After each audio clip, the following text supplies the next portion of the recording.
আৰু এটা ডাঙৰ সাক্ষ্য আছে মোক আহি প্ৰভুৱে ক'লে যে আমাৰ ল'ৰাকেইটাক চাথেলৈ গৈ লঘোণ দিবৰ কাৰণে আৰু তেওঁলোকে গৈ তাত 3 দিন লঘোণ দিলেগৈ কিন্তু কি কাৰণে পঠিয়াইছিলে সেইটো মই তেতিয়া জনা নাছিলোঁ কিন্তু তেওঁলোকে যোৱাৰ পিছতহে মই জানিবলৈ পালোঁ যে ইয়াৰ পৰা যিবিলাক মানুহ আজি ওলাই গৈছে যিবিলাকে আজি বিৰোধ কৰিছে তেওঁলোকে গমেই পোৱা নাই যে কাক বিৰোধ কৰি আছে সেইকাৰণতে তেওঁলোকৰ এতিয়া কিবা কিবি বেমাৰ হৈছে সমস্যা হৈছে দুখ হৈছে মানে তেওঁলোকে বেলেগ বেলেগ মণ্ডলীত গৈছে যদিও ইয়াৰ পৰা পঞ্জাবলৈ গৈছে যদিও ক'তো শান্তি পোৱা নাই সেই কথাটো জানিবৰ কাৰণে আজি তেওঁলোকক তাত লঘোণ দিবলৈ পঠিয়ালে আৰু তাতে গুৱাহাটীৰ পৰা অহা এজন দেখে তেওঁলোকক কি কৈছিলে কেনেকৈ কথাটো কৈছিলে আমাৰ চানকে ক'ব ঈশ্বৰ প্ৰশংসা হওক প্ৰভু যীশুৰ মধুৰ নামত সকলোকে শ্ৰদ্ধাৰ সেৱা জনাইছোঁ পৰম শ্ৰদ্ধাৰ মহান গুৰুপিতা গৌৰণৰ পবিত্ৰ চৰণত শ্ৰদ্ধাৰ সেৱা জনাইছোঁ হয় আমাক গুৰুপিতাই আমাক ছাতিলৈ লঘোণ ফাষ্টিং দিবলৈ পঠাইছিলে আমি তাত 3 দিনীয়া ফাষ্টিং দিলোঁ আৰু যোৱাকালি শনিবাৰে আমি ৰাতিপুৱা সময়ত ফাষ্টিং ভাঙি পেলাই অহাৰ সময়ত এজন দাস আমাৰ ওচৰলৈ আহিল আৰু তেখেতে আহি পেলাই মানে আমি ইয়াৰ পৰা গৈছোঁ বুলি তেখেতে গম নাপায় সৰু ভাইটি আমি আটাই তাত গীত গান কৰিছোঁ পিতাই গীত গান তেখেতে গীত গান শুনিলে তাৰপিছত কালি অহাৰ সময়ত আমাক লগ কৰিবলৈ আহিল লগ কৰি আহি পেলাই আমাক কৈছে পিতাই কথা কৈছে তেখেতক আজি 3 মাহমান আগৰ পৰা ঈশ্বৰে সপোনত দেখাইছে বুলি কৈছে তেখেতে কৈছে যে আমাৰ পবিত্ৰ গৃহৰ পৰা যিসকলে পিতাইক দুখ দিছে মনত আঘাত দিছে যিবিলাকে পিতাইক মনত যিমান দুখ দি পেলাই আজি যিবিলাক ডাক্তৰী আহি আছে আগৰ পৰা যিসকলে ইয়াৰ পৰা আঁতৰি গৈছে সেইবিলাকে এতিয়া শান্তি পোৱা নাই বুলি কৈছে আৰু ইয়াৰ পৰা গৈ পেলাই তেওঁলোকে ছাথেতো গৈ পেলাই তেওঁলোকে লঘোণ ফাষ্টিং ৰাখিছে কিন্তু পেট ফুলি গৈছে তেওঁলোকৰ ডাঙৰ ডাঙৰ বেমাৰ দেখা দিছে তেওঁলোকক শান্তি পোৱা নাই আৰু কিছুমানে ইয়াৰ পৰা গৈ পেলাই বলজিন্দৰ সিং তালৈ গৈছিলে বুলি কৈছে তেখেতক ঈশ্বৰে দেখাইছে পিতাৰ কথা কৈছে তেখেতে কৈছে যে যিবিলাক ডাক দেখি পিতাইক দুখ দি কিনে আঁতৰি গৈছে মনত আঘাত দিছে আমাৰ পবিত্ৰ গৃহৰ পৰা ইয়াৰ পৰা গৈ পেলাই বেলেগ মণ্ডলীত যোগদান কৰিছে তেওঁলোকে আহি পেলাই আমাৰ পিতাৰ ওচৰত ক্ষমা খুজিলে সেইখিনি ঈশ্বৰে ক্ষমা দিব বুলি কৈছে প্ৰেইজ দ্য লৰ্ড বাৰু আপোনালোকে মাৰ্ক 3 অধ্যায় 20 পৰা চাব যীশুক নিন্দা কৰা ক্ষমা নোহোৱা পাপ ইয়াতে লিখা আছে মই তোমালোকৰ স্বৰূপে কওঁ মনুষ্য সন্তানবিলাকৰ সকলোবিধ পাপ আৰু ঈশ্বৰৰ নিন্দা কৰা যি নিন্দা সেই সকলোৰে ক্ষমা হয় কিন্তু যিকোনে পবিত্ৰ আত্মাৰ নিন্দা কৰে তাৰ ক্ষমা কেতিয়াও নহ'ব সি অনন্ত পাপৰ অধিকাৰী তাৰপিছতে চাব যে মঠি 12 অধ্যায় 28 পদৰ পৰা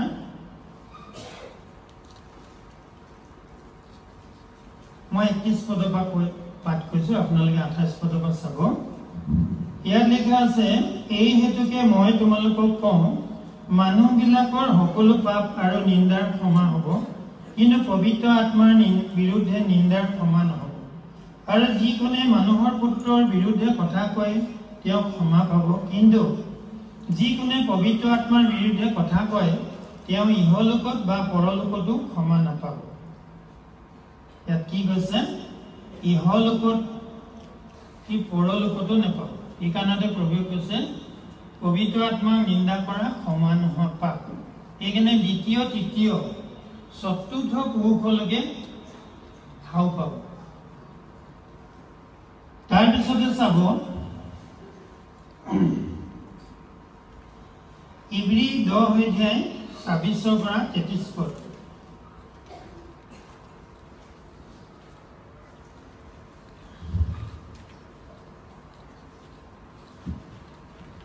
ইব্ৰী 10 অধ্যায় 26 পৰা 33 পদ কিয়নো হয়তো তত্ত্বজ্ঞান পোৱাৰ পাছত আমি যদি জানি শুনি পাপ আচৰণ কৰোঁ তেন্তে পাপাৰ্থক বলিদান আৰু বাকী নাথাকে কেৱল সুদবিচাৰৰ এক ৰকমৰ ভয়ংকৰ অপেক্ষা আৰু বিপক্ষবিলাকক গ্ৰাস কৰিবলৈ উদ্যত হোৱা অগ্নিৰ কোপ থাকে যিকোনে মুচিৰ বিধান অৱহেলা কৰে তেওঁ 2-3 সাক্ষী প্ৰমাণেৰে বিনা কৰোণাৰে মৰিব লগা হয় তেন্তে ঈশ্বৰৰ পুত্ৰক যিজনে ভৰি তলত গছকে আৰু নিয়মৰ যি তেজৰ দ্বাৰাই তেওঁ পবিত্ৰীকৃত হৈছিল তাক অসুচি কৰে আৰু অনুগ্ৰহৰ আত্মাৰ অপমান কৰে, তোমালোকৰ বিবেচনাৰ দৰে তেওঁ তাতকৈ কিমান দুৰ্ঘোৰ দণ্ডৰ যোগ্য পাত্ৰ বুলি গণিত হ'ব। কিয়নো প্ৰতিকাৰ কৰা মোৰ কৰ্ম, মইহে প্ৰতিফল দিম, আৰু এবাৰ প্ৰভুৱে নিজৰ মানুহবিলাকৰ সুদবিচাৰ কৰিব। এইবোৰ কথা যিজনাই ক'লে তেওঁক আমি জানো। জীৱনময় ঈশ্বৰৰ হাতৰ পৰা অতি ভয়ংকৰ কথা। তাৰ পিছতে চাব যে পবিত্ৰ আত্মাক দুখ নিদিবা। পবিত্ৰ আত্মাক দুখ দিবলৈ কোৱা নাই, নহ'লে ঘূৰি গৈ তোমালোকৰ শত্ৰু হ'ব। ইয়াক ক'ত চাব লাগিব? পবিত্ৰ আত্মাক দুখ নিদিবা। যিচয়া 63 অধ্যায় 10 পদ। যিচয়া 63 অধ্যায় 10 পদ। তাত কি কৈছে?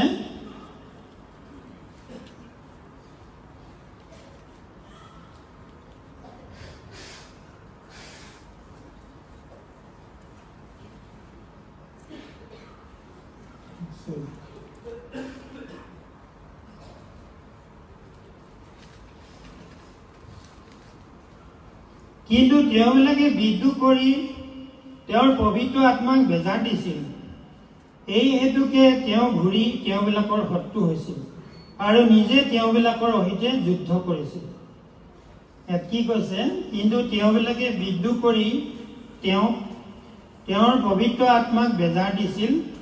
এই হেতুকে তেওঁ ঘূৰি তেওঁবিলাকৰ শত্ৰু হৈছিল আৰু নিজে তেওঁবিলাকৰ সৈতে যুদ্ধ কৰিছিল।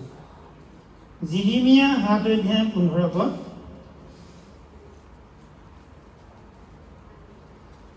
জিৰিমিয়া 7 অধ্যায় আপোনালোকে 15 পদ চাব।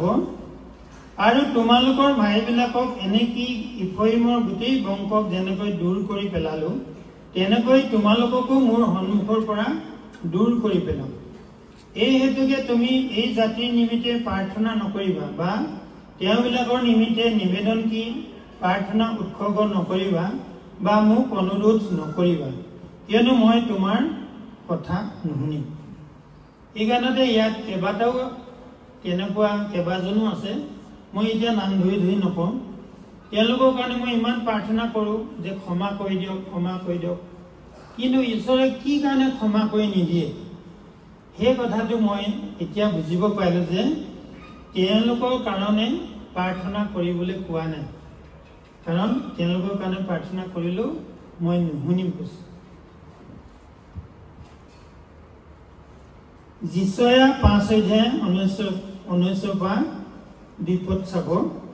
মই ইমানখিনি পাঠ কৰিবলৈ সময় নহ'ব। ইফিচিয়া 4 অধ্যায় 30 পৰা 32 পদ। ইফিচিয়া 4 অধ্যায় 30 পৰা 32 পদ চাব।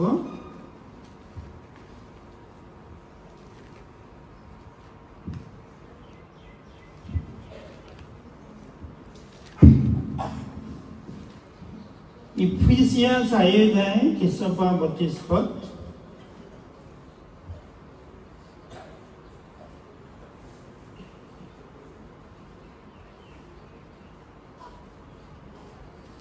আৰু ঈশ্বৰৰ যি পবিত্ৰ আত্মাত মুক্তি দিনৰ কাৰণে মোহৰ মৰা হলা, তেওঁক অসন্তুষ্ট নকৰিবা। কি কৈছে?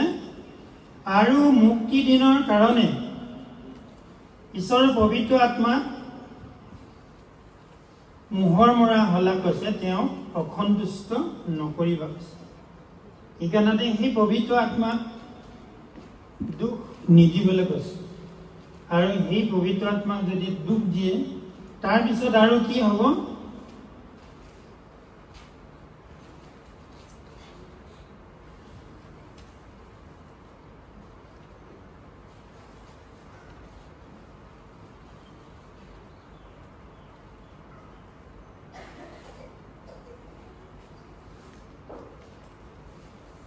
ইফিচিয়া 1 অধ্যায় 13-14 পদ।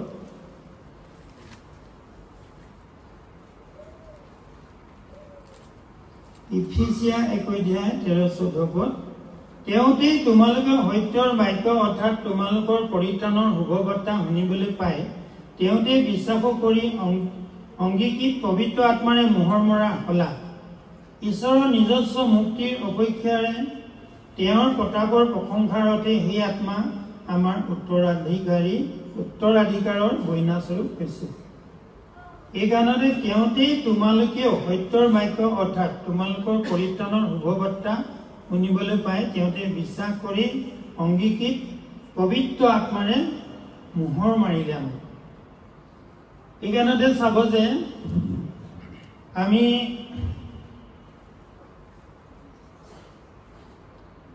প্ৰকাশিত বাক্য 16 পবিত্ৰ আত্মাক নিন্দা কৰিলে কি হয় এয়া চাব যে প্ৰকাশিত বাক্য 16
ঈশ্বৰে আগতে মুচিৰ দিনত যেনেকৈ পবিত্ৰ আত্মা পোৱা মানুহক মণ্ডলী চলাবৰ কাৰণে গণনা পুস্তক 27-14 চাব।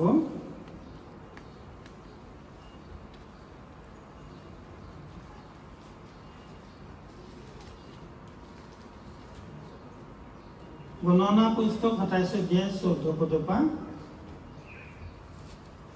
কিয়নো চীন অৰণ্যত মণ্ডলীৰ বিবাদত তোমালোকে জলৰ ওচৰত লোকবিলাকৰ আগত মোক পবিত্ৰৰূপে মান্য কৰিবলৈ দিয়া আজ্ঞা উলংঘন কৰিলে। এই জল চীন অৰণ্যৰ কাদেশত থকা মিৰিবাৰ জল। তাতে মুচিয়ে জিহুৱাক ক'লে, জিহুৱাৰ মণ্ডলী ৰখীয়া নোহোৱা মেৰৰ জাকৰ নিচিনা নহ'ব নিমিত্তে ইজৰাইলৰ সন্তানবিলাকৰ আগত অহা যোৱা কৰিব পৰা আৰু তেওঁবিলাকক বাহিৰলৈ ভিতৰলৈ নিব পৰা এজন মানুহ মণ্ডলীৰ ওপৰত সকলোৰে শৰীৰত থকা আত্মাৰ ঈশ্বৰ জিহুৱাই নিযুক্ত কৰক। তাতে জিহুৱাই মুচিক ক'লে, আত্মা থকা লোক নুনৰ পুত্ৰ জিহুচুৱাক লৈ তেওঁৰ মূৰত হাত দিয়া আৰু ইলিজাৰ পুৰোহিত আৰু গোটেই মণ্ডলীৰ আগত তেওঁক উপস্থিত কৰি তেওঁবিলাকৰ আগত তেওঁক আদেশ দিয়া আৰু ইজৰাইলৰ সন্তানবিলাকৰ গোটেই মণ্ডলীয়ে তেওঁৰ আজ্ঞা মানিব নিমিত্তে তেওঁক নিজ সন্মানৰ ভাগি কৰে। তেওঁ ইলিজাৰ পুৰোহিতৰ সন্মুখত থিয় হ'ব আৰু ইলিজাৰে তেওঁৰ নিমিত্তে উৰিমৰ বিচাৰৰ দ্বাৰাই জিহুৱাক সুধিব। তেওঁ আৰু তেওঁৰ লগত ইজৰাইলৰ সকলো সন্তানবিলাকে গোটেই মণ্ডলীয়ে ইলিয়াজৰ আজ্ঞাতে বাহিৰলৈ ভিতৰলৈ অহা যোৱা কৰিব। সেইকাৰণে প্ৰিয়সকল, আজি মই নিজৰ পৰা হোৱা নাই, প্ৰভুৱেতো মোক দায়িত্ব দিছে। সেইকাৰণে মানুহৰ পৰা মই হোৱা নাই। আপোনালোকে দেখিছে যে ঈশ্বৰে মোক যি কৰিবলৈ কয় মই তাকেই কৰি থাকোঁ। সেইকাৰণতে তেওঁৰ শক্তি নহ'লে মই একো কৰিব নোৱাৰোঁ। সেইকাৰণে যোহন 14 অধ্যায়ত যেনেকৈ তেওঁ কৈ গৈছিলে, মই যোৱাই ভাল, মই যোৱাৰ পিছত তোমালোকৰ কাৰণে এটা সত্য আত্মা, পবিত্ৰ আত্মা পঠাই দিম, মিছা নোকোৱা আত্মা, আৰু তেওঁ নিজৰ পৰা একো নক'ব। তেওঁ মোৰ পৰা যি যি শুনিব তাৰ পৰাই ক'ব কৈছে। সেইকাৰণে ঈশ্বৰে নক'লে মই একো কৰিব নোৱাৰোঁ। আজি এতিয়া তেওঁ দেখুৱাই দিয়া কাৰণেই তেওঁলোকক আজি 3 দিন লঘোণ দিবৰ কাৰণে চাথিয়ালৈ পঠিওৱা হ'ল। আৰু কি কাৰণে পঠিওৱা হ'ল এতিয়া যোৱাৰ পিছতে আমি গম পালোঁ যে যিসকলে আজি নাজানি কিনে তেওঁলোকে পবিত্ৰ আত্মাক দুখ দি থৈ গৈছে, কিন্তু এতিয়া যে তেওঁলোকৰ সমস্যা হৈছে, বেমাৰ হৈছে, কিবা হৈছে, সেইকাৰণে এতিয়া তেওঁলোকে গৈ ক'তো শান্তি পোৱা নাই। সেয়েহে প্ৰিয়সকল, আপোনালোকে, মই সদায় কওঁ যে মোক একো দিব নালাগে, আপোনালোকে মোক দুখ নিদিব। মই ঈশ্বৰৰ পৰা যি পাইছোঁ, যেনেকৈ কৰিবলৈ দিছে মই তেনেকৈ কৰি আছোঁ। এতিয়া আপোনালোকে সেই ৰাজগড় বাইদেউগৰাকীৰ সাক্ষ্যটো আপোনালোকে নিজে শুনিলে যে তেওঁ আজি কেইবছৰ দিন কেনেকৈ মানে কৰি আছিলে, আৰু ইয়ালৈ আহিম বুলি কওঁতেই তেওঁ বাইকত উঠিব নোৱাৰা মানুহগৰাকী বাইকত উঠি আহিলে, আৰু ইয়াত সোমোৱাৰ লগে লগে তেওঁ সুস্থ কৰি দিলে। সেয়া মোৰ শক্তিয়ে নহয়, সেয়া ঈশ্বৰে কৰি আছে। কিন্তু তেওঁ মোক এইটো দায়িত্ব দিছে যে কেনেকৈ মানুহবিলাকে ঈশ্বৰক পায়। সেয়েহে আমি পাচনি কৰ্ম 2:16, 17, 18 পদত চাব যে ঈশ্বৰে কৈছে যে শেষৰ দিনত গোটেই মনুষ্য জাতিৰ ওপৰতে মোৰ আত্মা বাকি দিম কৈছে। তাতে বৃদ্ধবিলাকে সপোন দেখিব, যুৱাবিলাকে দৰ্শন পাব, সৰু সৰু ল'ৰা ছোৱালীবিলাকে ভাগনি প্ৰচাৰ কৰিব।